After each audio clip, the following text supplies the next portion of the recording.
Hello everyone, welcome back to the channel. Today I'm going to show you how to check Wi-Fi password in Windows 11. Alright, as you can see here, I am using Windows 10, but the steps are similar. The first thing that you need to do is to go to the search bar right here.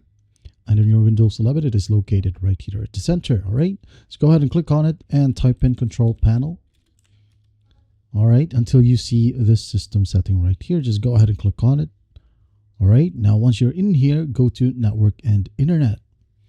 From here, you should be able to see Network and Sharing Center. Just go ahead and click on that.